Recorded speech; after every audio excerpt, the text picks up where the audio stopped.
Notre deuxième invité, Florian Philippot. Second, parce qu'il n'y en aura pas trois. Hein. C'est fini ce soir, cette élection présidentielle. Enfin, certains diront enfin.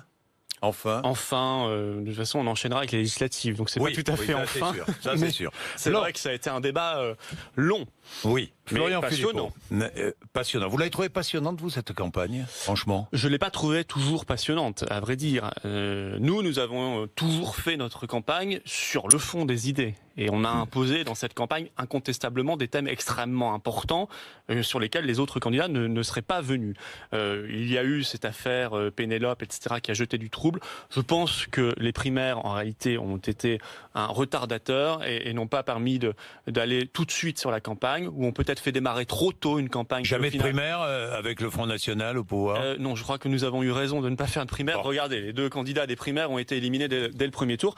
Mais finalement, on est venu sur les vrais enjeux, peut-être dans l'entre-deux tours. Et on a vu l'écran de fumée autour de M. Macron se dissiper. Et on a vu deux projets clairement différents se confronter. Entre un projet qui veut la dilution de la France, M. Macron, à tout point de vue, on y reviendra, et un projet de vrai changement avec Marine Le Pen. Oui, on n'a pas toujours vu, peut-être... Vous allez me dire ce que vous en pensez, mais je connais peut-être la réponse. On n'a peut-être pas toujours vu suffisamment le projet de Marine Le Pen mercredi soir. Mais je vais y revenir. Emmanuel Macron a déposé plainte pour faux et usage de faux après la publication sur Internet de documents censés démontrer qu'il possède un compte aux Bahamas, paradis fiscal. Vous auriez fait la même chose? Vous auriez déposé plainte ou... Oui, probablement. S'il estime qu'il est diffamé ou je ne sais quoi, il va devant la justice, c'est tout à fait normal. Maintenant, il y a deux choses. Oui. On voit que la justice a ouvert, je crois, dans les 5 minutes, une enquête. Donc on voit que... sur François Fillon aussi, ça a été ouvert très vite. Hein. Oui, mais dans l'autre sens. Hein. Ouais. Selon que vous serez puissant ou misérable, les jugements s'ouvriront plus ou moins... nous allons les voir enquêtes s'ouvriront plus ou moins vite. La vitesse de l'enquête maintenant. Oui, en tout cas, tous les justiciables français aimeraient qu'elle soit aussi rapide pour eux. Deuxièmement, Monsieur Macron est victime d'un flou que lui-même a entretenu. Ah bon je ne sais Là, pas c'est lui le responsable finalement de cette rumeur. Moi, j'ai aucune information sur cette affaire des Bahamas. Je ne sais pas si c'est vrai ou faux. Mais c'est l'enquête qui le dira. Vous ne savez pas toujours si c'est vrai ou faux. Comment le savoir? Et vous-même, vous pouvez pas le savoir. Maintenant, j'entends. Toutes les enquêtes l'ont montré. Hein. Fausse signature, fausse, etc., etc. Quoi. En tout cas, il y a un flou sur son patrimoine qu'il n'a jamais voulu lever, ou alors, tout simplement, c'est qu'il a bien dépensé à peu près l'équivalent, comme l'ont calculé des experts, d'un SMIC par jour pendant 2 ou 3 ans pour faire fondre ce qu'il a gagné chez Rothschild et arriver à un patrimoine déclaré extrêmement faible. Mais ça veut dire qu'il est un très très mauvais gestionnaire et qu'il serait assez suicidaire de lui confier les clés de la France. Je ne vais pas me transformer en avocat d'Emmanuel Macron, que les choses soient très claires. Mais pourquoi Marine Le Pen a-t-elle insinué qu'Emmanuel Macron pouvait posséder ce compte information qui est sorti 2 heures avant sur les réseaux sociaux, curieusement, et tout à coup, dans le débat, elle insinue cela. Pourquoi? Elle lui pose la question. On peut quand même encore lui poser des questions. Oui, non, mais évidemment qu'on a le droit. Évidemment. D'ailleurs, j'ai été amusé de voir que Marine Le Pen a utilisé une question que j'avais posée à Emmanuel Macron mardi dernier. Hein. Je ne sais pas si vous l'avez vu, à propos de l'UOIF, non? Bon, d'accord. Enfin, l'UOIF, c'est nous qui avons levé le sujet et il n'y a toujours pas répondu, d'ailleurs. C'est moi qui ai posé la question. Heureusement, vous lui avez posé la question. Oui, heureusement. Peut-être que vous avez été le seul, d'ailleurs, à part nous. Je ne sais pas. Parce qu'effectivement, la réponse d'ailleurs sur l'UOIF n'est toujours pas satisfaisante. Il suffisait d'une phrase pour lever les problèmes. Il suffisait que M. Macron dise à Marine Le Pen, ces voix-là, je n'en veux pas et je les condamne. Et comme vous, j'appellerai la dissolution et je mettrai en œuvre la dissolution de l'UOIF, c'est-à-dire les islamistes qui invitent des gens parfaitement infréquentables à leur congrès. Il a dit à peu près l'inverse. Non, il n'a pas dit l'inverse. Si, il a dit l'inverse. Je refuse de condamner, je ne ferai pas la dissolution, et notamment s'il respecte les lois de la République, c'est-à-dire qu'il a inventé le concept d'islamisme républicain. Écoutez, avec cela, on est bien parti. Alors, je reviens au débat. Pourquoi vouloir nuire au lieu de vouloir convaincre ? Franchement. Marine Le Pen a passé sa campagne à convaincre. Non, mais je vous parle de ce débat mercredi soir, parce que ça a marqué les esprits. Non, ça a marqué la caste, Non, mais non. Qui n'aime pas, bien sûr que si, qui n'aime pas qu'on bouscule son chouchou. Qui, normalement, chouchou, quand il est reçu... Mais même Marion Maréchal Le Pen, au bout de 20 minutes, a quitté la salle où elle était. Normalement, n'importe quoi. Normalement, on lui cire les pompes. Normalement, on lui cire les pompes. Normalement, on le brosse dans le sens du poil. Et c'est vrai que là, Marine Le Pen lui a posé des questions et l'a mis face à son passé, parce que là, c'est quand même le vrai enjeu. Et je demande à nos téléspectateurs et auditeurs de bien réfléchir. Dans quelques heures, vous allez choisir un président de la République. Est-ce que vous avez envie de reconduire quelqu'un, je dis reconduire, un candidat sortant, et je dis candidat sortant de manière tout à fait volontaire, c'est-à-dire quelqu'un qui est dans les mains du pouvoir actuel, qui est soutenu par tout le pouvoir actuel, à commencer par François Hollande, qui aurait, si par le malheur il était élu dimanche prochain, une majorité législative qui serait à 90% le Parti socialiste. Je vous signale que dans de nombreuses circonscriptions, déjà aujourd'hui, les candidats En Marche sont en fait les candidats socialistes sortants. On a changé l'étiquette, on leur a mis En Marche, et hop, on essaie de faire croire que c'est nouveau. C'est quand même l'escroquerie du siècle. C'est quand même une vraie réflexion. Monsieur Cazeneuve a fait meeting la veille du débat, a tenu un meeting gouvernemental pour Macron. Et il a dit lors de ce meeting, ça n'a pas été expliqué aux Français, ça n'a pas été même dit aux Français. Vous devez voter avec fierté pour Monsieur Macron, et je le cite, pour poursuivre ce que nous avons accompli, pour poursuivre ce que le quinquennat Hollande a accompli. Les Français veulent de cela? Ils sont contents de ce quinquennat? Ils veulent apporter comme cela un vote à Monsieur Macron?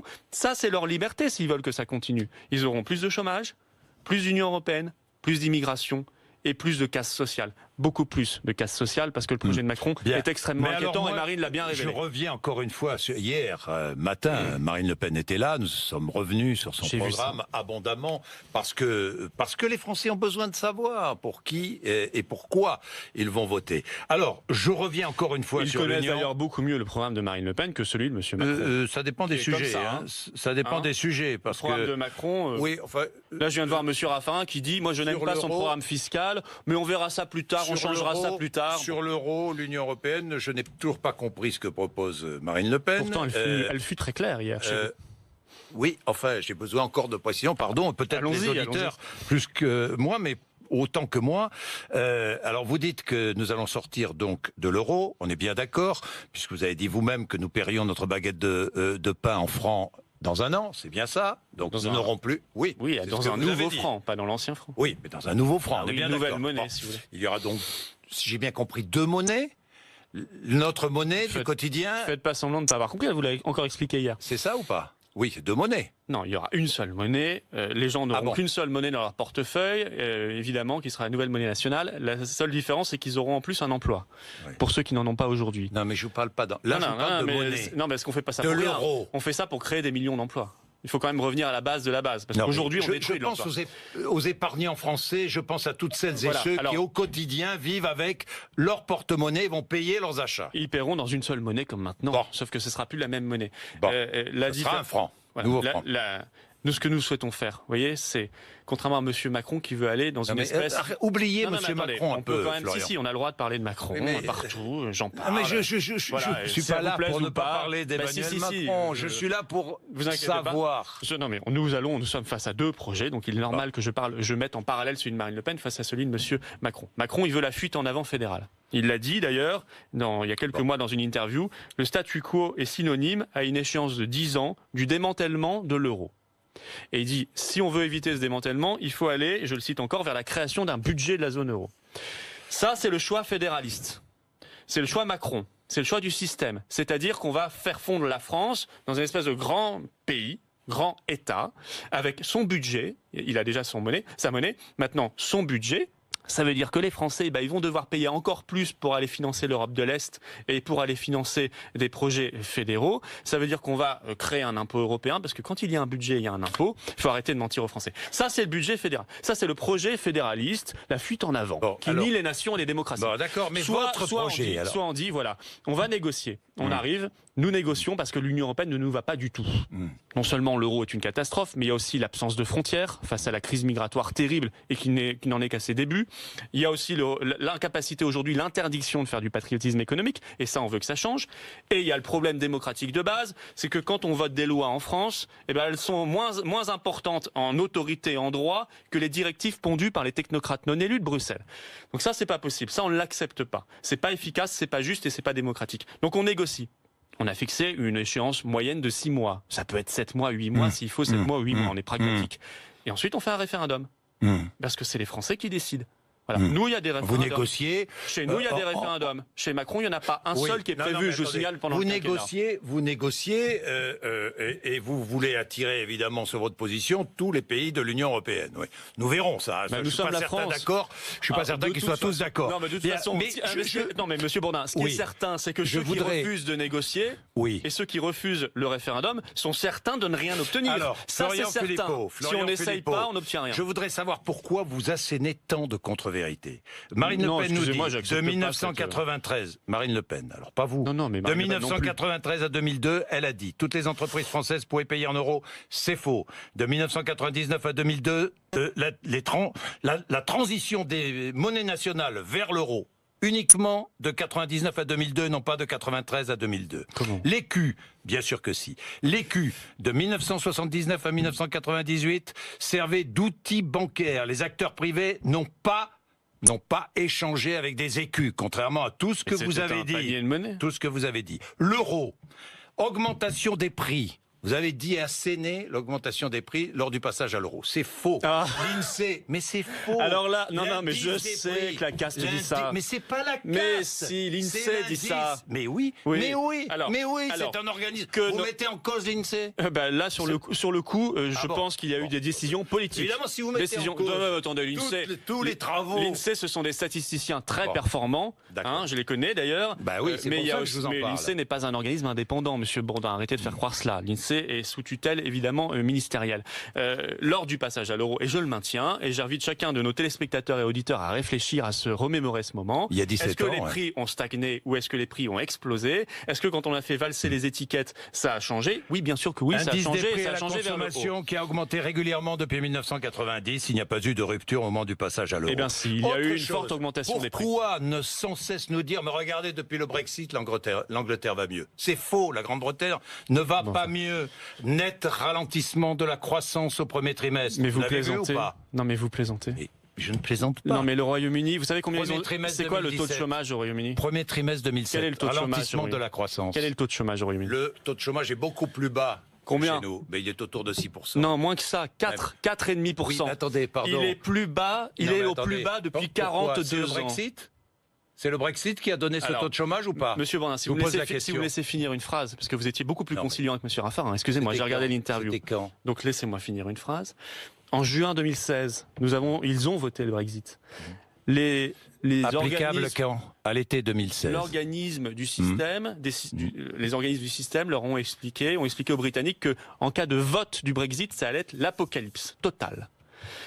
En cas de vote, parce que vous savez qu'en économie, les choses sont aujourd'hui anticipées. Ça n'est pas du tout ce qui s'est produit. On a vu un afflux d'investissements, mais pas du tout. La croissance début de la hausse des prix, mauvaise croissance au premier trimestre, dépréciation de la livre sterling. Laissez-moi terminer. Mais parce que c'est la vérité. Vous assénez des mensonges. Mais non, c'est vous mentez aux gens. C'est pas vrai. Vous mentez. L'inflation au Royaume-Uni est égale à l'inflation en Allemagne. Ça, c'est la vérité. Elle n'est pas plus élevée. Le chômage est de 4%, 4,5%, au plus bas depuis 42 ans. Au plus bas depuis 42 ans. C'est pas grâce au Brexit. Les grands prêtres de l'européisme nous avaient dit le vote du Brexit va provoquer une montée du chômage, une fuite des investissements étrangers et un repli sur soi du Royaume-Uni. Il s'est passé exactement l'inverse. Exactement l'inverse. Alors aujourd'hui, on veut refaire peur aux gens. Pourquoi? Parce qu'on veut que rien ne change. Bien sûr que si. Vous savez ce que vous aimez? Non, les organismes. Ce que vous aimez, c'est la vérité. Les organismes bancaires qui pondent des rapports pour essayer de faire peur aux gens et qu'ensuite on diffuse dans les médias. Moi, je vais vous dire pourquoi. Je vais dire c'est un complot. Non, c'est pas du tout un complot. Ça défend des intérêts bien précis, mais c'est pas les intérêts du peuple. Monsieur Macron, quel est son vrai projet? Ah, ça y est. Ah oui, je vous parle de la grande sur cette chaîne d'attaquer Macron, alors. Bon, alors on a le droit. Il y avait longtemps, tiens.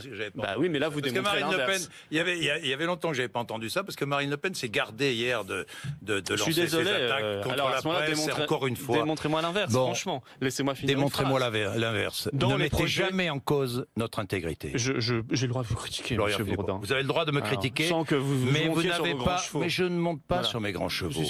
Mais nous en avons parlé hier avec Marine Le Pen. Il n'en est absolument pas question. Mais je vous critiquerai comme j'ai le droit de critiquer la presse, et c'est dans votre intérêt.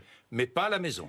On est bien d'accord. J'ai le droit de critiquer à la maison aussi. Oui. Alors là, bon, je veux bien. Alors critiquez, allez-y. La critique fait progresser. Allez-y. Et je vous dis, Monsieur Macron veut dérouler la feuille de route de Bruxelles. Il y a quoi au bout? Il y a ce qu'il veut faire là tout de suite. Par ordonnance, une loi El Khomri plus.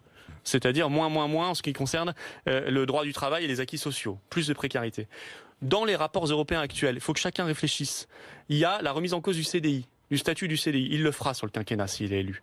Il y a la remise en cause du SMIC. Il le fera sur le quinquennat s'il est élu.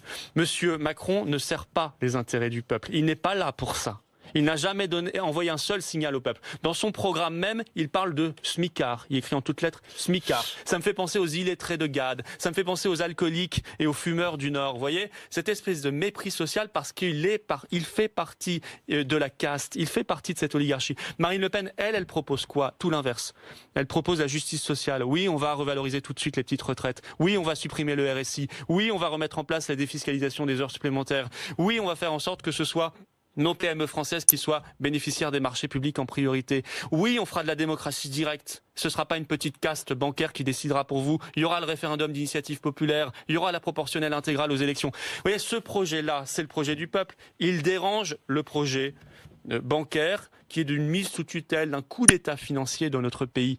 Monsieur Macron, c'est cela. Ça n'est pas quelqu'un qui défend des intérêts populaires. Bon, merci d'être venu répondre aux questions sur BFM TV. Hein, Florian Philippot. Merci. Bon, vous voyez. Mais vous avez l'occasion. Vous voyez que vous avez l'occasion de vous exprimer. Vous voyez que vous avez l'occasion de vous exprimer ici. Je peux rectifier les choses. Eh bien, toute critique est bonne à prendre, mais c'est pas une mise en cause de votre intégrité. Parfois. Certainement pas. Parfois. Il suffit de lire les réseaux sociaux. Ah, ça, c'est autre chose. Vos amis. 8h56 sur les réseaux sociaux. 8h56. Allez, bonne journée. Bonne journée.